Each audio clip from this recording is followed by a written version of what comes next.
大家好啊！今日呢，我就決定公開呢段片，就為咗一個唔屬實而攻擊我嘅留言而作出回應同埋澄清。我就喺一個公開嘅頻道入邊，就睇到一個關於我尋名者嘅留言。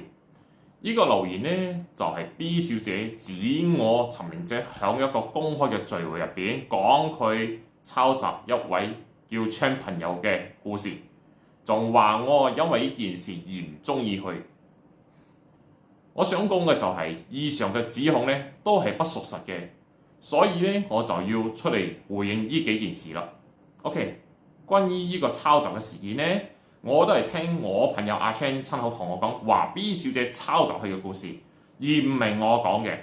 我係聽到阿 Chan 講完之後，我戥佢唔公平，所以我就將佢嘅話傳出去，咁樣嘅啫。所以唔係我講 B 小姐抄襲，而係阿 Chan 親口同我講，我負責傳話嘅啫。咁我想問下 B 小姐你啦，我唔知以上嘅事你係經過咩渠道而得知嘅，或者係你個護法同你講？如果係嘅話，佢哋有冇同你講呢啲説話原話係出自於阿 Chan 冇啊？因為我同你都係聽講翻嚟嘅啫，我哋都有可能俾某啲人唆擺緊。OK， 我而家手頭上有啲證據，我就俾大家去了解一下。以上嘅係 B 小姐頻道入邊所提及到我尋名者的留言。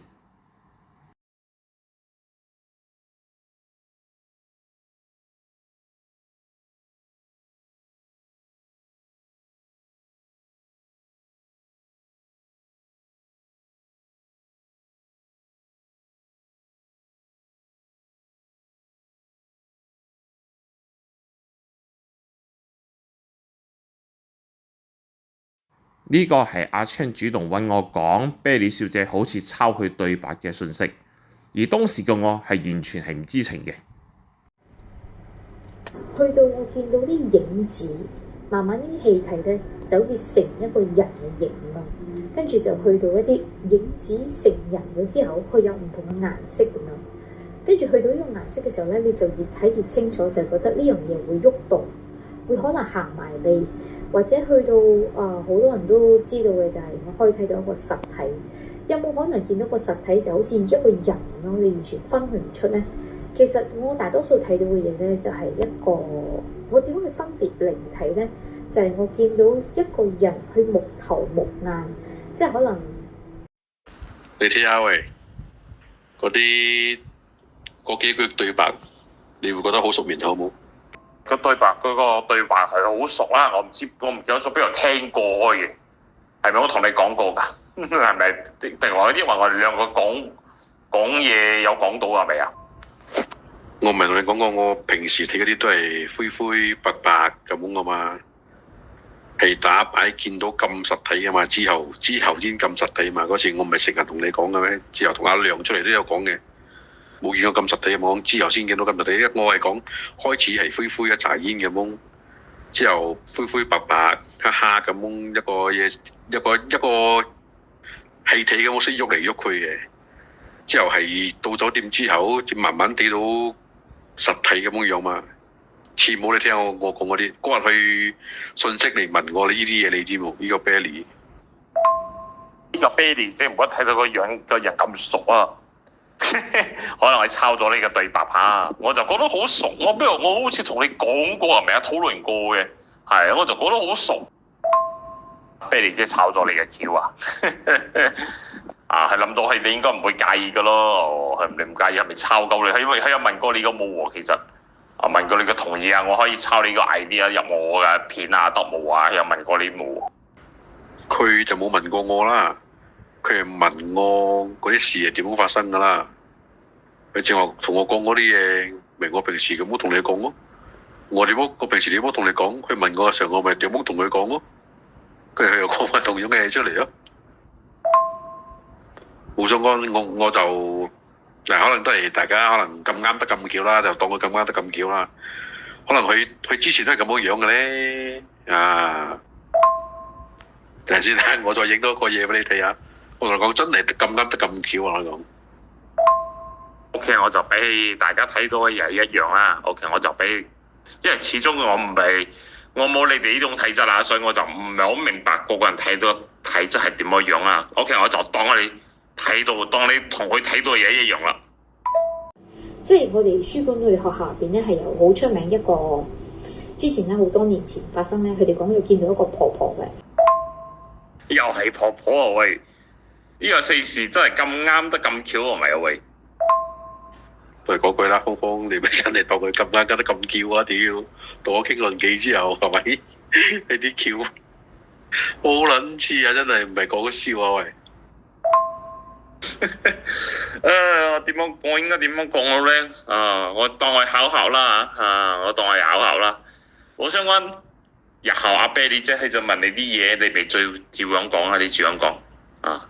我睇戲，因為有陣時啲嘢啊，冇可能咁多都巧合嘅。我幫你講，你咪總之你係問你乜嘢，你照實講啊！日後過後再睇戲入片。有冇咁雷同？有冇咁雷同？我就唔信呢個世界上有冇咁多咁啱得咁巧嘅。係，雖然講我唔介意你抄我個橋，但係唔該你哋即係起碼你都要單聲啦，大佬。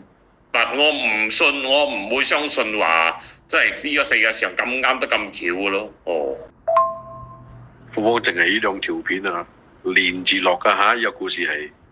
咁我就中咗2個巧合先咯。所以有陣時啊，唉，好機心啊！呢啲好講機心啊！即係如果係真係唔，真係未真係響你嗰度攞到 idea 嚟講咧，呢個女仔啦嚇，我只係講呢個，佢都幾有機心下㗎。即係真係可以講係咁啱得咁巧啊！你個真係前2日啫嘛，我哋發生嗱就拜6嗰日發生嘅係咪？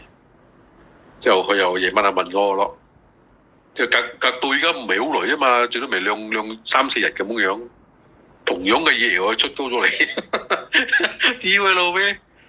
我屋企人我冇嘢啦，點解我會冇嘢咧？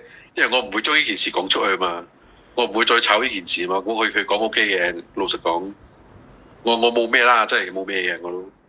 芳芳佢嘅巧合係咪係1至5分鐘嗰度呢個？20幾分鐘我聽下拉尾仲有冇巧合啊呢個？雖然你講係冇嘢啫，我都唔 care 嘅，因為係佢唔係套我嘛，係套你嘅啫嘛。你事主你收尾事主覺得咪冇嘢咯，都係俾我睇清一樣嘢咯。啤你姐呢個人都係好有機心嘅咯。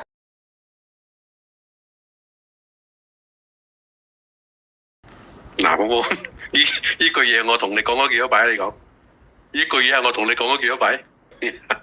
我同阿良都講過嘛，嗰日飲茶嗰日。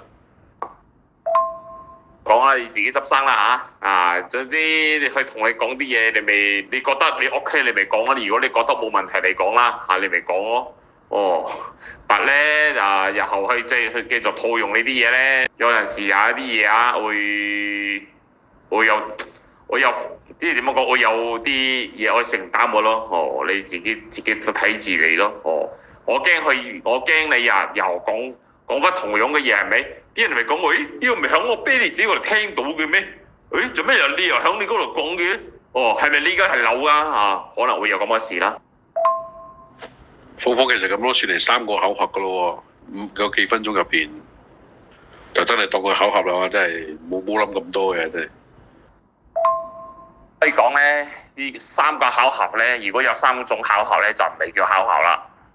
即係我真係同你講啦，冇呢個世界冇可能咁多巧合嘅。咁咧，我就希望阿 B 小姐唔好將個片嚟收上嚟。既然個事情已經公開咗，就唔該俾大家去理解一下。最後我再強調一次我冇講 B 小姐抄襲，係阿青同我講話 B 小姐抄襲佢嘅故事。我為我呢位朋友抱打不平而將個説話傳咗出去。以上嘅咧就係我想回應嘅嗰幾件事啦，就俾咗大家嘅收睇。